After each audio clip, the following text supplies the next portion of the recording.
Hello, everyone. My name is David Russell. I'm an extension specialist at Auburn University with Alabama Extension.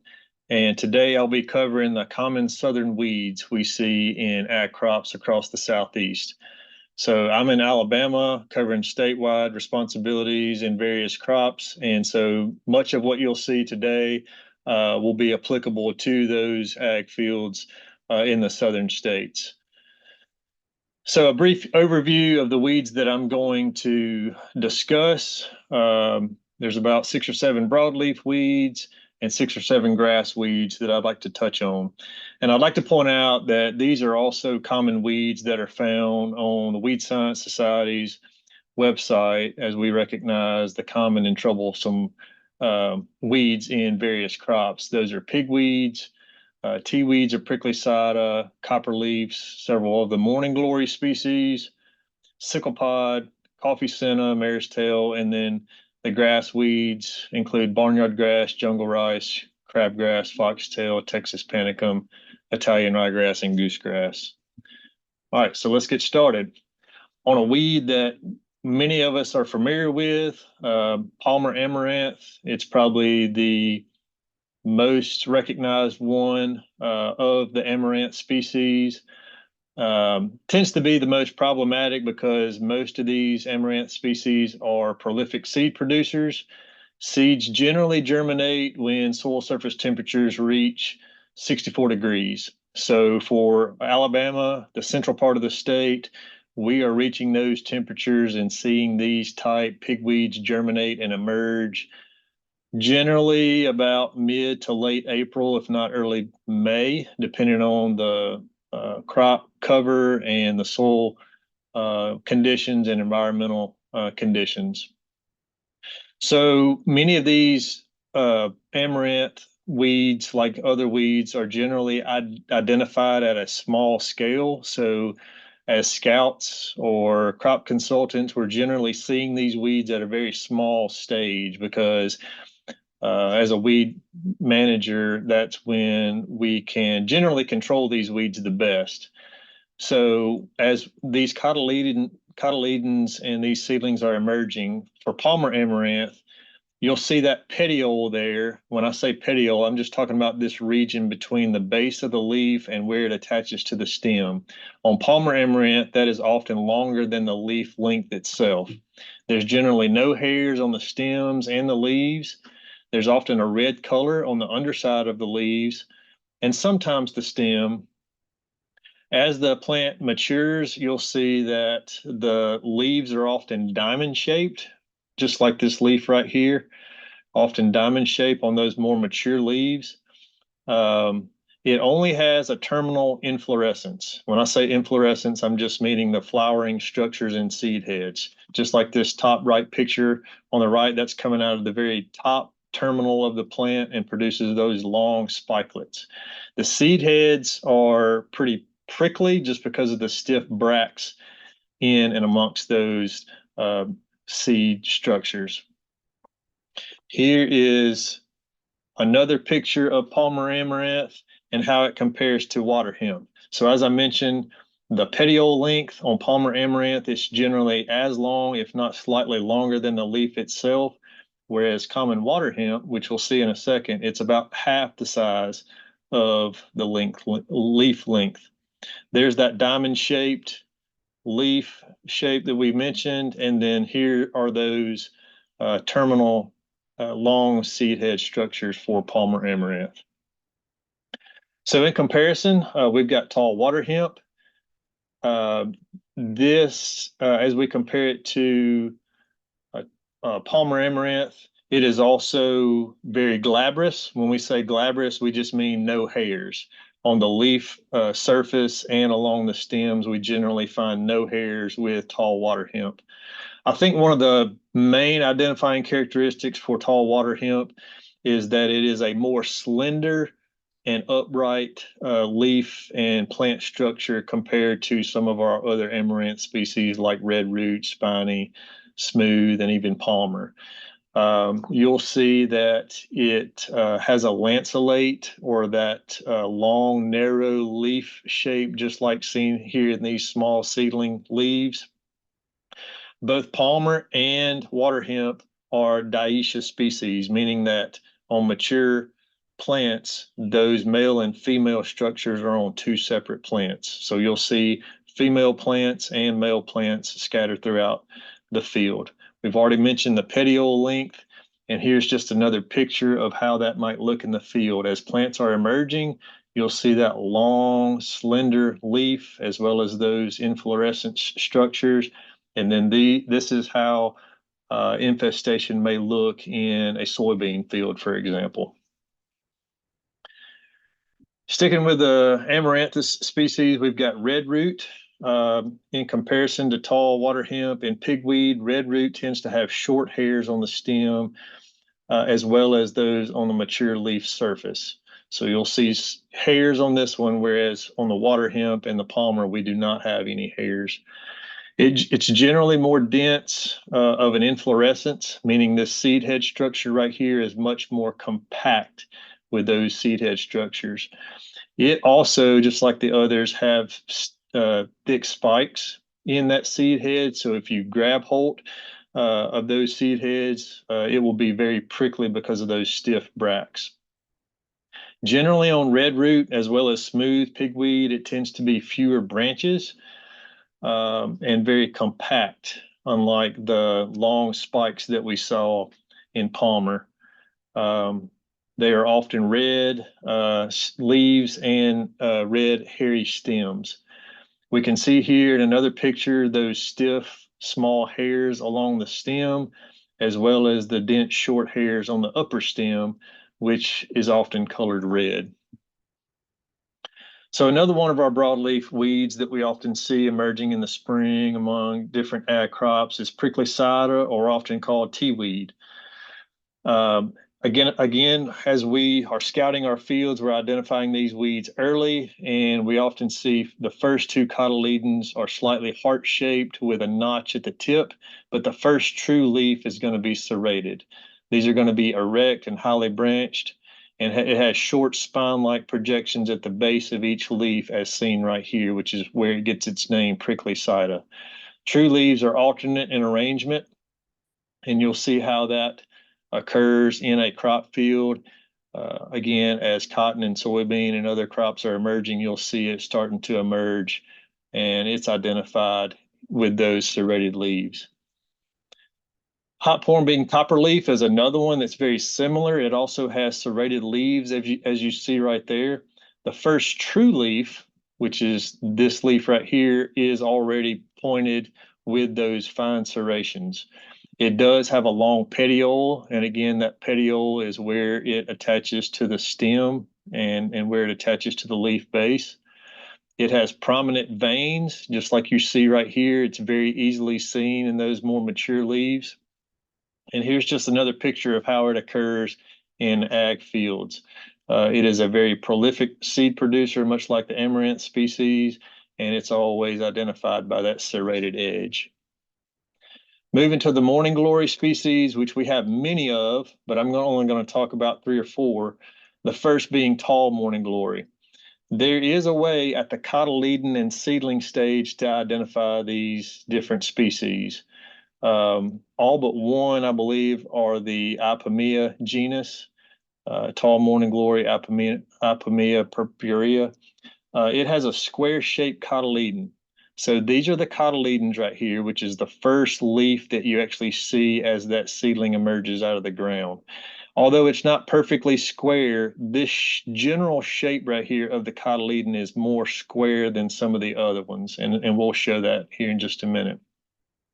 The first true leaf, which is this one right here, is often heart-shaped, and there's hairs on the surface of these leaves, and they're kind of slanted. So instead of sticking straight up, those dense, stiff hairs are often slanted at an angle, and most all plants produce a purple flower. Here's another view of the tall morning glory. You'll see that kind of square-shaped cotyledon, the heart-shaped first true leaf, and there's another view at the cotyledon stage. Another one is ivy leaf morning glory. I think this one is generally a little more easy to identify because of the mature leaf shape. It has a round tip on the cotyledons. So unlike the tall that's slightly pointed, you'll see that this one is completely round right here. And it's a little bit more spread out. It's not that box square shape like we saw in the tall. It has dense, erect, straight hairs on the leaf surface, which is seen right here. It has a three-lobed mature leaf, which you'll see right here. This is the main identifying characteristic of the mature leaf of ivy leaf. And most ivy leaf plants will have a blue to different shade of blue flowers at maturity. Pitted is another one that can be identified at the seedling stage. And you can see right off the bat that these cotyledons are very much different than the other two we've already talked about. It is more deeply lobed or deeply indented, and it is not that square structure. Generally, it is flat across the back of these cotyledons right here. And so as these seedlings are starting to emerge in a crop field, as you go through and scout, these are the identifying characteristics that I often look for at the cotyledon stage if I know prior history of a field is covered with morning glories. These leaves are alternate, just like the other ones. The mature leaves are often variable in shape, but it will range between heart-shaped leaves and gently lobed leaves, just like this one right here. They are mostly hairless, and they have white or lavender blooms at maturity. There's that wide cotyledon there and deeply pitted cotyledon in those white leaves as you see upon maturity. Small flower is, in my opinion, a little bit easier to identify because even at the cotyledon stage, it has that broad and only slightly indented leaf shape there with sort of a long petiole there between the stem and the leaf. Leaves, again, are alternate or arranged. Even the first true leaf, which is right here, has an entire margin. So when we say entire margin, we're talking about a straight and smooth margin along the leaf from the petiole all the way to the tip. It has no serrations, and it is obvious the veination in that leaf. Upon maturity, you'll see blue to lavender blooms, as well as these flowers that occur in clusters with a fuzzy appearance. That's still seen right here in this leaf shape. And then there is a mature or nearly mature small flower morning glory as it occurs in a cornfield. So these are obviously where morning glories are most troublesome as crops mature and the sunlight penetrates the ground surface. These seeds start to germinate. Sickle pod is another one. It's generally smooth on appearance, usually 3 pairs of leaflets per leaf. The round leaf tips, and they're often hairless. If you crush those leaves, it emits a bad odor. The seed pods on maturity are usually long and slender, and they droop downward. So here's yellow bloom and some seed pods that are near maturity. They're almost always hanging downward, and here's a sickle pod in a peanut field. So as you can see, very problematic weed, especially in a broadleaf crop. Coffee senna is one that is very similar to sickle pod. The main difference is that in coffee senna, those mature leaves come to a point rather than a rounded tip. There are slight hairs along the stems. It contains a taproot, which again makes it difficult to control at a later stage. And those seed pods are slightly curved, but they're generally either straight or slightly curved upward. And here's the mature leaf shape here. You can see that it's pointed rather than rounded like the sickle pod.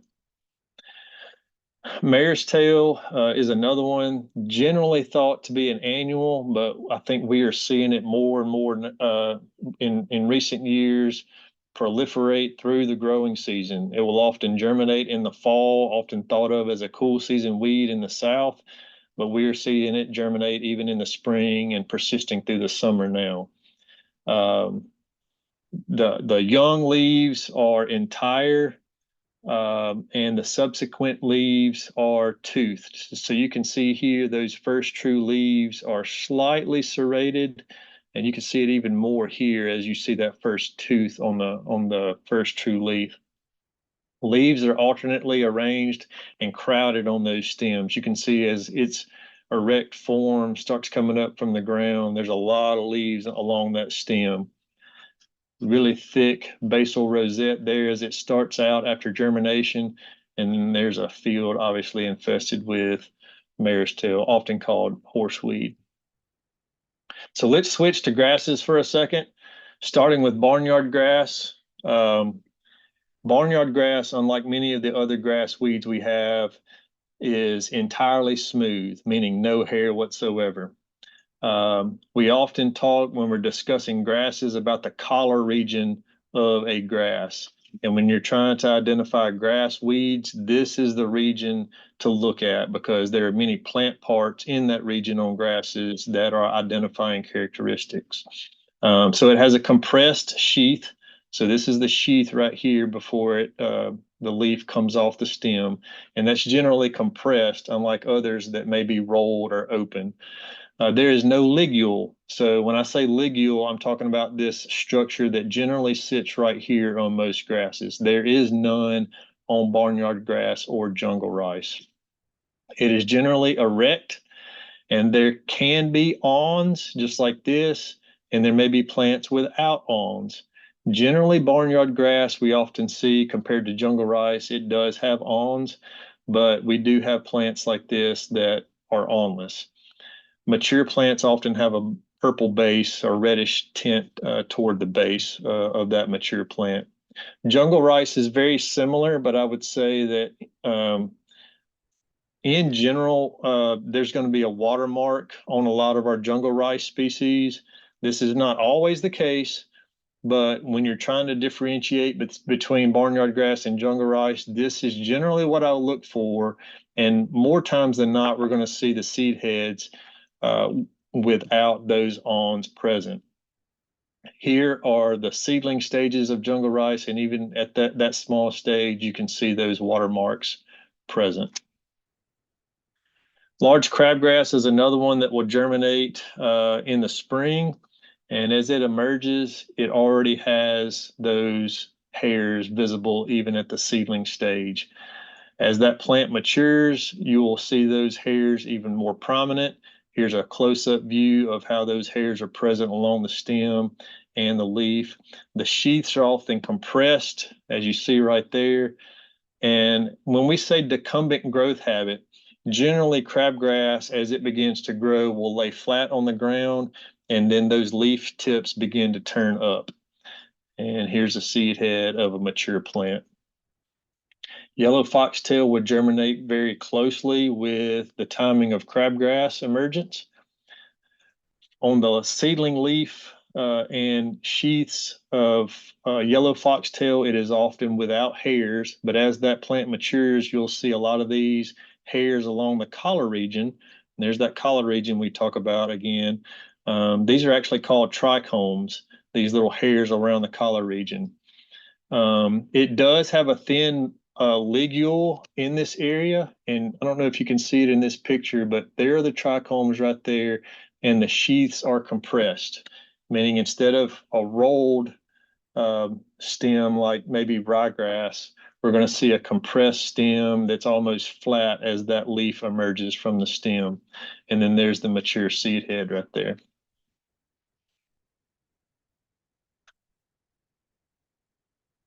Texas panicum is another grass that we often see in southern crops. It is very closely similar to some of the Eurycloa species like broadleaf signal grass. It's also known as Texas millet or buffalo grass.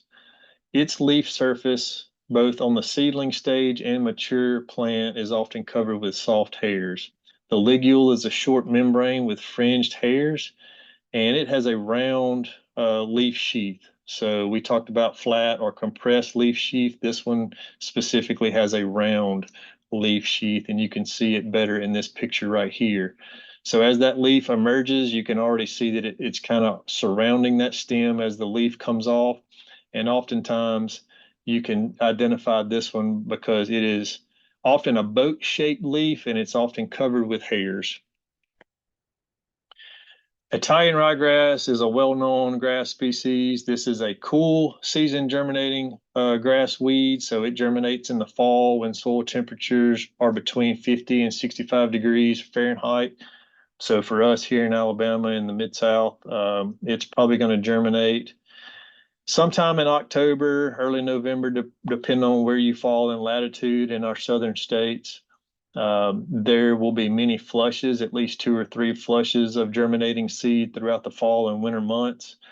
We can often identify Italian ryegrass because it has a glossy leaf surface, and those plant structures are often more erect than some of our softer type grasses, maybe like wheat. It has a glossy leaf structure that's covered with a waxy cuticle. And one main identifying characteristic are these auricles right here. Again, we're talking about that collar region when we identify plants, but this collar region right here on Italian ryegrass will almost always have these clasping auricles. So as the leaf comes off, you're going to see these 2 little membranous structures that almost hold the leaf stem. And this is just a picture of the mature seed heads. This is also a picture of how we often see Italian ryegrass occurring in a wheat field, for example. So this is one of our bigger projects from a research standpoint is removing grasses from grasses. It's one of our most difficult problems as a weed scientist, and it drives many of the research programs that we focus on. And so removing grasses and developing programs to remove grasses like Italian ryegrass out of crops is one of our main objectives. And it's very important too, because if you get corn that begins to emerge in the spring and this Italian ryegrass has not been controlled, then that's a real problem because we have very few herbicide options to control those grasses at that point. And at this point, we're often talking about some sort of a yield loss too, especially when it's in a grass crop. And this will be our last grass species that we'll discuss. This is goosegrass, Leucine indica, a very troublesome grass, especially in recent years, even in some of our dicamba-tolerant broadleaf crops like cotton and soybeans. As it emerges, it tends to emerge and germinate in compacted soil areas. And so you'll often see this in no-till fields or minimum till fields. But as those cotyledons and first true leaves start to emerge, you'll see that there is a white parallel veination that you can see that's evident even in the seedling stage. And as that plant matures, you'll see that the center of these plants will often be pale green or almost white. And goosegrass has the ability, because of its plant physiology and growth stature, to develop a root system pretty quickly and many tillers on that plant. So it may have a really vigorous root system and maybe 3 or more tillers before its plant height ever reaches 3 to 4 inches. So this is another reason why it's important to scout your fields. It does have sparse hair around the collar region and sheath margins, so that's another identifying characteristic. But generally, as goosegrass emerges, it's going to have that white center. It's almost going to lay decumbent on the ground and then turn upward as it reaches maturity. This is a seed, fully developed, mature seed head. And again, this is where we're seeing the biggest problems and even broadleaf crops. Generally, we say from a weed management standpoint that taking grasses out of grasses are the most difficult, but it's become increasingly problematic over the last few years to get control of situations like this and remove these weedy grasses. But scouting is important, and I hope that what we've covered today in weed identification has helped you. If you ever need my assistance or have questions about anything regarding weed management in various crops, there's my contact information. I'll be glad to help.